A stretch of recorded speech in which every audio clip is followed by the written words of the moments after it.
नमस्कार बंधुरा रिंकुर हेसेले स्वागत। बंधुरा आज चले एसेछि एक नतून रेसिपि निये ज्यान्त रुई माछेर सर्षे टक। तो बंधुरा चलुन रेसिपिटा देखे नेওয়া যাক। रुई माछेर सर्षे टक बानानोर जोन्नो आमी एखाने एकटा ज्यान्त रुई माछ निये निয়েছি। आमी माछ भालोभाবে পরিষ্কার করে ধুয়ে লবণ হলুদ মেখে নিয়েছি আর নিয়ে নিয়েছি পরিমাণ মতো আমচুর, আবার অনেকে আম সুটাও বলে থাকে। আমি পরিমাণ মতো জলে আম সুটাগুলো ভিজিয়ে রাখবো।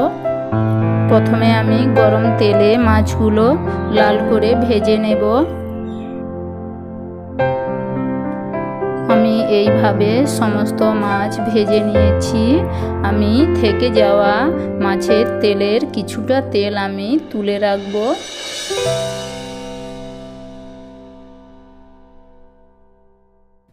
কিছুটা তেল তুলে নিয়েছি। এবার থেকে যাওয়া তেলের মধ্যে আমি সামান্য পরিমাণ 5 ফোড়ন ও 1 চামচ হলুদ গুঁড়ো ও 1 চামচ গুঁড়ো লঙ্কা দিয়ে আমি ভিজিয়ে রাখা আম সুটার জল আমি দিয়ে দেব। আমি আরও পরিমাণ মতো জল নিয়ে নেব। আমি এর মধ্যে সামান্য পরিমাণ লবণ অ্যাড করব। আমি সামান্য পরিমাণ লবণ দিয়েছি কারণ আম সুটাতে প্রথমে লবণ দিয়েই শুকনো করা আছে, তার জন্য লবণের পরিমাণটা আপনারা দেখে দেবেন। আমি 5 মিনিটের মতো ফুটিয়ে নেব। 5 মিনিট পর বেটে রাখা সর্ষে বাটা দিয়ে আমি আবারও নাড়াচাড়া করে 2 থেকে 3 মিনিটের মতো রান্না করে নেব। কারণ বন্ধুরা সর্ষে বাটা বেশি ফোটানো যাবে না, তাহলে তেতো ভাব চলে আসবে। তার জন্য আমি 3 মিনিটের মতো ফুটিয়ে নেব লো আঁচে।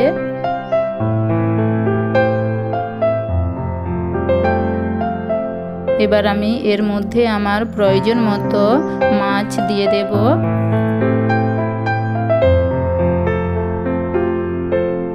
আমি আরও 1 থেকে 2 মিনিটের মতো মাছ রান্না হতে দেব।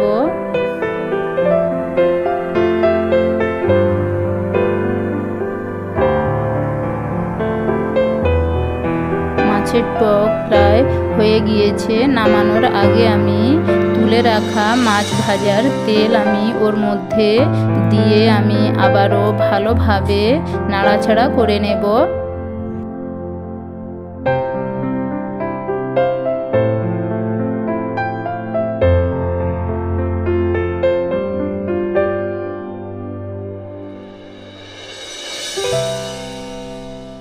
জ্যান্ত রুই মাছের সর্ষে টক আমার হয়ে গিয়েছে।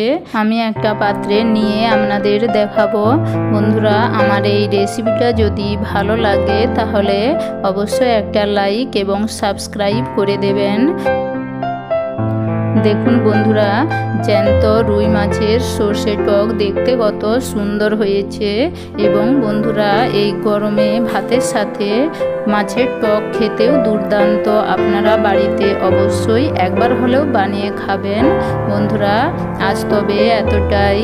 আবার দেখা হবে নতুন কোনো রেসিপি নিয়ে।